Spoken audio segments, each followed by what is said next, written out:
31st will be projected onto Downing Street. But it's not very big, they're not very big buildings. So it's going to be a small clock.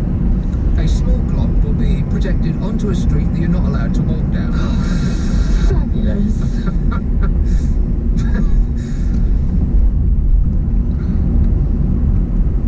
These are the government plans to mark our glorious exit from the evil European overlords. Buildings around Whitehall will be lit up as part of a light show that evening. And Union flags will be flown on all of the poles in Parliament Square. That'll show them poles. They don't like our flag up them, you know. A commemorative Brexit coin will come into circulation on exit day, and the Prime Minister is expected to be one of the first people to receive one of the newly minted 50p pieces, which will immediately be worth 40p. Boris Johnson will chair a special meeting of his cabinet in the north of England on January the 31st, assuming they can find it. Ministers will discuss the government's plans to spread prosperity and opportunity across the UK. Or at least across the area within the M25.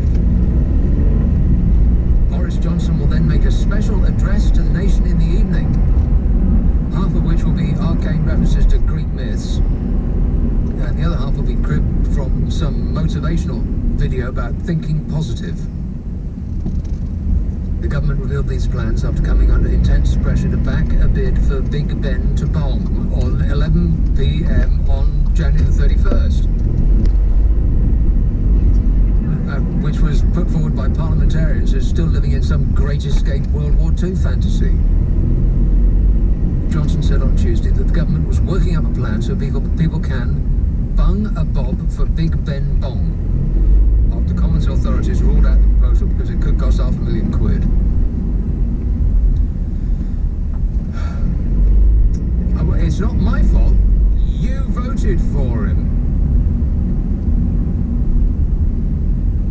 Bung a bob for Big Ben bomb. He actually said that. Here we go. Okay. Yeah. Downing Street has since sought to distance itself from the campaign, with the number 10 spokesperson insisting that the matter is for MPs, and the Prime Minister's focus is on the government's plan to mark exit day. That's his focus. How about running the country would be a better focus?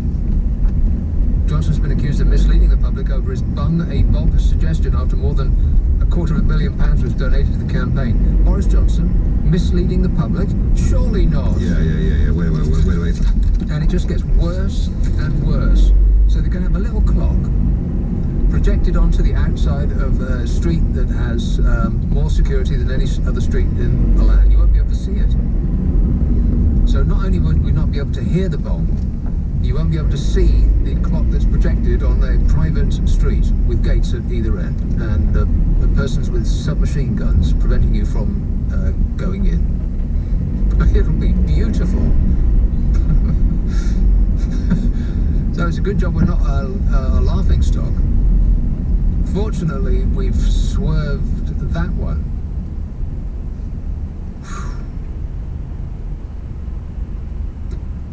East Yorkshire, Mike. Oh, wait a minute. You want to talk about something else, don't you? Well, I do really, but you sort of brought up Mark Transfer, and I would just like to say a few words about Mark Transfer, and that's whenever I see him on telly, the image that just flashes into my mind is of somebody wearing an England shirt, Adidas shorts, Adidas trainers, trying to idle in hand shirt with abuse at foreigners. Really? That's not what flits across my mind. What flits across my mind every time he hosts interview is Captain Mannering. Well, yes, I suppose it's something similar, but I just see a football hooligan shouting abuse at foreigners. Right, well, he isn't. He's Captain Mannering, believe me.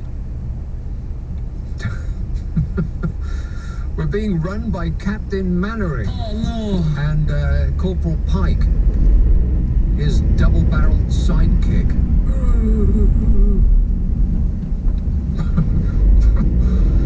What a way to run a country, eh? Dreadful. I am stunned. I mean, this week, really, it's just it was just one thing piled on top of another. All this constant wittering on about the royal family, like they actually make a difference to this country. And anybody really cares what happens to Hazard. I mean, you don't see him from one year to the next anyway. I mean, when do you think he was going to be a part of your life? He'll be a part of your life in Canada, just like he is here, in magazines. He ain't going to come over for a chat unless there's a free pair of tickets to the rugby in it.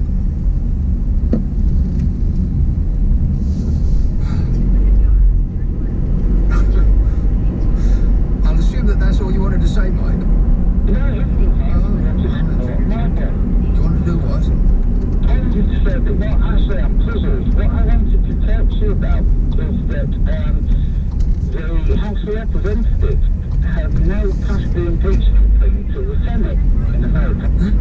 Yeah. And what's puzzling me is that people are getting really concerned over the fact that we, the Democrats, insist on calling new witnesses, because if they do, the Republicans are saying, they'll then